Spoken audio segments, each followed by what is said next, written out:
Assalamu alaikum YouTube family. I hope you all are good by the grace of Almighty Allah. आज हम बहुत ही common लेकिन नहायत important topic discuss करने जा रहे हैं जिसे हम साइलेंट किलर के नाम से भी जानते हैं। जी हाँ, आज हम बात करने जा रहे हैं ब्लड प्रेशर के बारे में।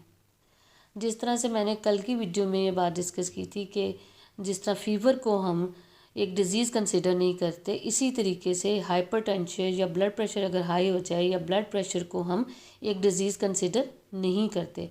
Hypertension is not a disease, it is just an indication of an hidden disease. यानी ये कोई ना कोई बीमारी को इंडिकेट करती है जो कि आपकी बॉडी के अंदर हिडन होती है। ये तो आप जानते ही हैं कि हमारी बॉडी में ब्लड जो है वो एक सर्कुलेटरी सिस्टम के ज़रिए सर्कुलेट करता है, यानी हार्ट से ब्लड आर्टरीज़ में जाता है, जहाँ से ये छोटी छोटी नालियों यानी कैपिलरीज़ के ज़रिए सेल्स, टिश्यूज़ और तमाम ऑर्गन्स तक जाता है और वहाँ से वेस्ट प्रोडक्ट, कार्बन डाइऑक्साइड वगैरह को लेकर दोबारा से हार्ट की तरफ वेन्स के ज़रिए चला जाता है। जब ब्लड हार्ट से आर्टरीज़ की तरफ एंटर होता है तो इसकी दीवारों पर एक प्रेशर क्रिएट करता है। इस प्रेशर को हम ब्लड प्रेशर कहते हैं। वैसे तो ब्लड प्रेशर जो है वो contraction and relaxation of heart का नाम है, यानी हार्ट जो है कॉन्ट्रैक्ट करता है जिससे पूरी बॉडी के अंदर जो है ब्लड जो है वो जाता है और फिर दोबारा रिलैक्स करता है जिसकी वजह से ब्लड इसके अंदर रीफिल होना शुरू हो जाता है। ब्लड प्रेशर में आपने देखा होगा कि अक्सर जो है हम दो तरह की रीडिंग जो है वो देखते हैं। एक होती है सिस्टोलिक जिसको मॉनिटर किया जाता है और दूसरी होती है डायस्टोलिक। सिस्टोलिक प्रेशर वो प्रेशर होता है जो हार्ट से ब्लड निकलकर आर्टरीज़ में एंटर होता है और इसकी दीवारों पर डालता है, जबकि डायस्टोलिक वो प्रेशर होता है जब हार्ट जो है वो खाली होकर रीफिल होना शुरू हो जाता है और वहाँ पर ब्लड का प्रेशर कम होता है, तो इसको डायस्टोलिक प्रेशर कहते हैं। ये तो था जी कि ब्लड प्रेशर है क्या। अब हम आ जाते हैं कि इसकी नॉर्मल वैल्यूज़ क्या होती हैं।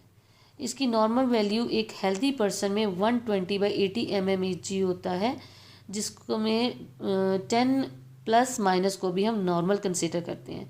मींस अगर किसी का सिस्टोलिक जो है 120 है, जैसे मैंने अभी रीडिंग बताई कि 120/80, तो 120 जो है वो सिस्टोलिक है, 80 जो है वो डायस्टोलिक है।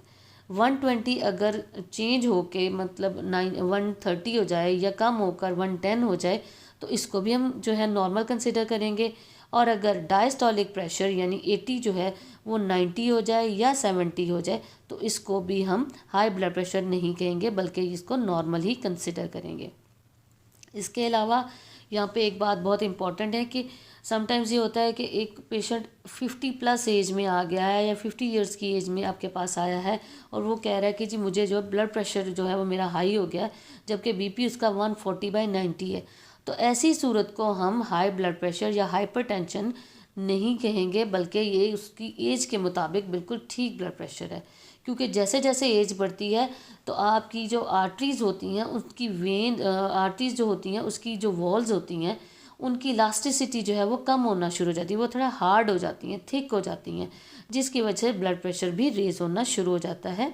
तो जैसे जैसे एज बढ़ेगी उस तरीके से ही आपकी जो है आपका जो ब्लड प्रेशर वो नॉर्मल नहीं रहेगा बल्कि बढ़ जाएगा और उसको हम नॉर्मल ही कंसिडर करेंगे।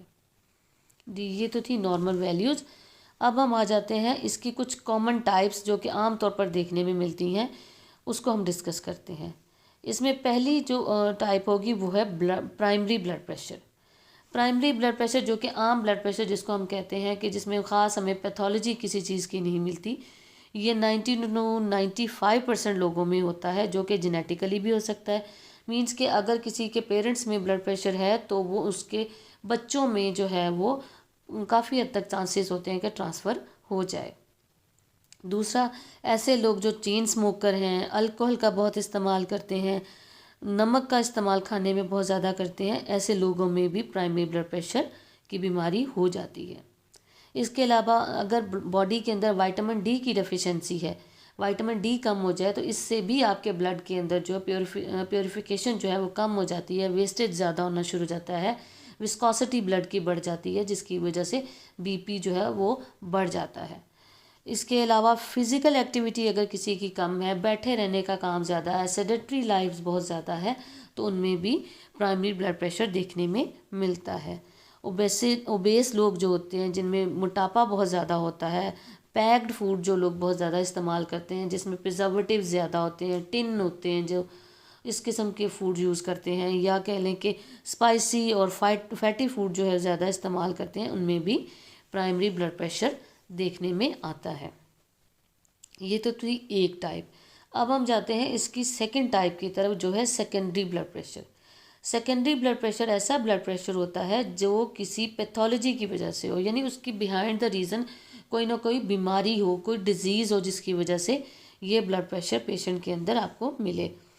फॉर एग्ज़ाम्पल, अगर किसी में कोई लंबे अरसे से कोई किडनी की डिजीज़ेज चली आ रही हैं और वो चलती चली आ रही हैं, उसमें जो कंटिन्यूसली कोई रिकवरी नहीं हो रही, क्रॉनिक किडनी डिजीज़ इन्फेक्शन है जिसमें एड्रेनल लाइन हार्मोन जो है वो डिस्टर्ब हो गया है, या ऐसे लोग जिनमें थायराइड जो है वो हार्मोन डिस्टर्ब हो गया है, ऐसे लोगों में भी जो है सेकेंडरी ब्लड प्रेशर देखने में मिलता है। इसके अलावा ट्राइग्लिसराइड जो कोलेस्ट्रॉल है, इसके बढ़ जाने की वजह से, या ऐसी फीमेल्स जो ओरल कॉन्ट्रासेप्टिव पिल्स यूज़ करती हैं, उनमें भी ब्लड प्रेशर रेज हो जाता है। और प्रेग्नेंट जो फीमेल्स हैं, उनमें भी अगर कॉम्प्लिकेशंस वगैरह हो जाएं तो ब्लड प्रेशर रेज कर जाता है। इसके अलावा ऐसे लोग जो स्टीरॉयड का इस्तेमाल करते हैं, उनमें भी बीपी जो है बढ़ने के चांसेस काफ़ी हद तक ज़्यादा हो जाते हैं।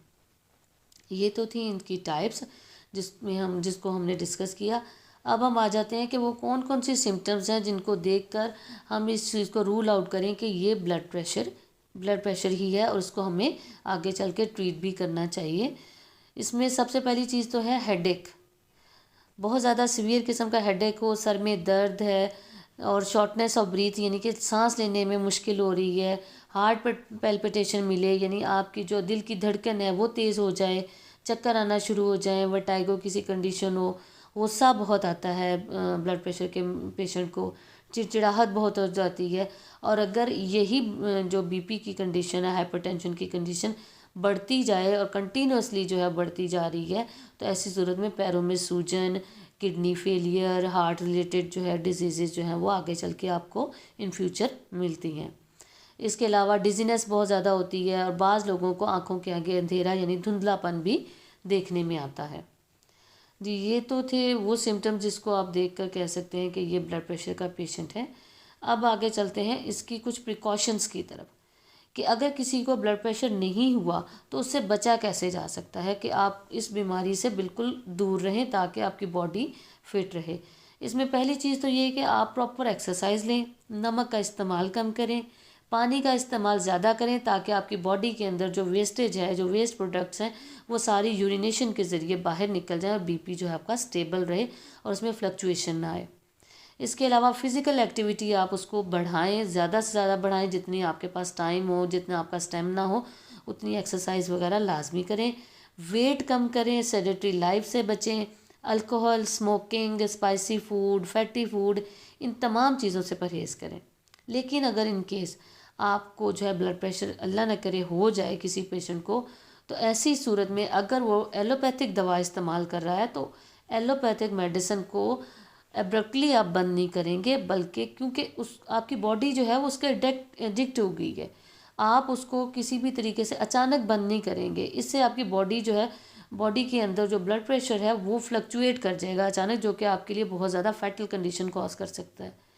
तो इसलिए ज़रूरी है कि आप आहिस्ता आहिस्ता एलोपैथिक मेडिसिन के साथ साथ होम्योपैथिक मेडिसिन जो है स्टार्ट करें, और आप देखेंगे कि एक दिन आएगा कि एलोपैथिक मेडिसिन कम्प्लीटली बंद हो जाएगी और होम्योपैथिक मेडिसिन का रिज़ल्ट आपको इतना अच्छा मिलेगा कि एट द एंड वो आपके बीपी को इस हद तक स्टेबल कर देगा कि आप होम्योपैथिक मेडिसिन का इस्तेमाल भी बंद कर देंगे।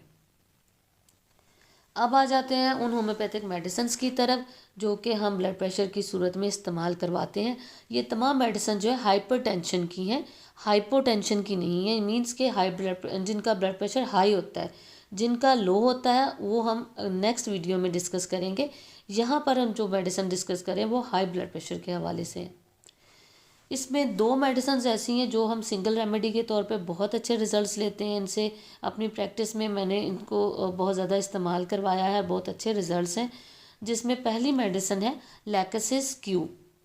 आपने सिर्फ इसके 2 ड्रॉप्स लेने हैं, 2 घूंट पानी में डाल के एक दिन यूज़ करना है और उसके पूरे 1 माह बाद फिर दूसरी डोज इसकी लेनी है। इस पूरे मंथ में दोबारा आपने लैक्सिस का इस्तेमाल नहीं करना, और जिस दिन आप लैक्सिस की ये क्यू की पोटेंसी जो है डोज ले जाएं, उस दिन आपने कोई दूसरी होम्यो की मेडिसिन इस्तेमाल नहीं करनी। दूसरी सिंगल रेमेडी जो कि हम यूज़ करते हैं वो है ग्लूनाइन। ग्लूनाइन ज़्यादातर ब्लड प्रेशर जो गर्मियों में होता है उसमें इस्तेमाल की जाती है। ग्लूनाइन की 200 पोटेंसी लेंगे और सुबह 10 कतरे 2 घूंट पानी में डालकर आपने इस्तेमाल करने हैं। डेली कुछ दिनों तक इस्तेमाल करने से आपका जो फ्लक्चुएशन ऑफ ब्लड प्रेशर है वो स्टेबल हो जाएगा, और आप इसका इस्तेमाल ऑलमोस्ट 1 मंथ तक करने के बाद इसको बंद कर दें। सेकेंड हम जो डिस्कस करेंगे वो है जी एक बहुत ही अच्छा, बहुत ही यूज़फुल, बेनिफिशियल जो कॉम्बिनेशन है जो कि हम ब्लड प्रेशर के पेशेंट को देते हैं, हाइपरटेंशन के पेशेंट को, वो हम इसमें डिस्कस करेंगे जो कि क्यू पोटेंसी में होता है। मदर टिंचर में हम यूज़ करते हैं इसको। पहला है जी इसमें मेडिसिन, वो है रॉ वुल्फिया क्यू। इसमें पेशेंट को बार बार जो है वो यूरिनेशन होती है, बार बार उसको पेशाब की हाजत होती है, जिसकी वजह से उसका जो है थोड़ा सा कह लें कि ब्लड प्रेशर ऑटोमेटिकली डाउन होना शुरू हो जाता है। इसके अलावा ये बहुत अच्छी वैसो डायलेटर है, मींस कि आपकी वेन्स जो हैं ब्लड की उनको थोड़ा सा फैला देती है, डायलेट करने की इसमें कैपेबिलिटी होती है, जिसकी वजह से पेशेंट जो है टेंशन रिलीफ भी होता है और ब्लड प्रेशर रिलीफ भी हो जाता है। सेकेंड मेडिसिन जो कि है क्रेटेगस, ये बहुत ही अच्छी मेडिसिन है, स्पेशली हार्ट के मसल्स के हवाले से बहुत अच्छी है, बहुत अच्छा हार्ट का टॉनिक है, हार्ट के मसल्स को बहुत ज़्यादा मजबूत करती है। इसको इस्तेमाल करने से आपका ब्लड प्रेशर बहुत जल्दी स्टेबल हो जाएगा। थर्ड मेडिसिन है पैसीफ्लोरा। जैसा कि अक्सर आपने देखा होगा कि अगर कोई ब्लड प्रेशर का पेशेंट है तो डॉक्टर उनको जो है मेडिसिन दे के कहते हैं कि इनको रिलैक्स करने दें, इनको सोने दें, या तो उसको बार बार यूरिनेशन का इशू होगा, पेशाब आएगा, ताकि उनका ब्लड प्रेशर जो है स्टेबल हो, और दूसरा उनको सोने के लिए कहा जाएगा। तो पैसीफ्लोरा जो है एक नींद आवर दवा है, इंसोम्निया की कंडीशन में हम देते हैं। तो जब ब्लड प्रेशर रेज करता है तो उसमें पैसीफ्लोरा का रिजल्ट बहुत अच्छा होता है, क्योंकि ये आपको रिलैक्स करती है, मेंटली बिल्कुल रिलैक्स कर देती है आपको। फोर्थ मेडिसिन जो कि बहुत इंपॉर्टेंट मेडिसिन है वो है जिनसिंग क्यू। ये ताकत की एक टॉनिक है जो कि कह लें कि आपके हार्ट के मसल्स एज वेल एज आपकी पूरी बॉडी को जो है वो बहुत अच्छा टोन अप कर देती है, एनर्जी देती है, आपको बूस्ट कर देती है आपकी एनर्जी को, जिसकी वजह से आपकी बॉडी जो है वो रिलैक्स भी रहती है और इसमें एनर्जी भी होती है। ये चारों मेडिसिन को आपने इक्वल क्वांटिटी में एक 100 ml की बोतल में डाल के रख लेना है, और 10 ड्रॉप्स जो हैं वो डेली सुबह शाम इसको इस्तेमाल करवाने से बहुत अच्छे रिजल्ट्स मिलते हैं।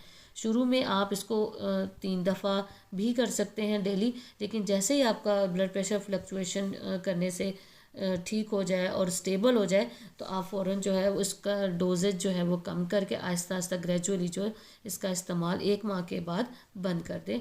इंशाल्लाह ताला बहुत अच्छे रिज़ल्ट देंगे। जी ये तो थी आज की वीडियो, जिसमें हमने डिस्कस किया कि ब्लड प्रेशर क्या है, उसके रीज़न्स क्या हैं, कॉजेज़ क्या हैं, सिम्टम्स क्या हैं, उसकी टाइप्स क्या हैं, और स्पेशली इसमें इस्तेमाल होने वाली मेडिसिन जो कि बहुत अच्छा रिज़ल्ट देती हैं उसके बारे में भी हमने डिस्कस किया। इंशाल्लाह ताला अब हम मिलेंगे नेक्स्ट वीडियो में नहायत ही अच्छी इन्फॉर्मेशन के साथ। अल्लाह ताला आपके लिए और हमारे लिए आसानियाँ पैदा फरमाए। आमीन। अल्लाह हाफिज़।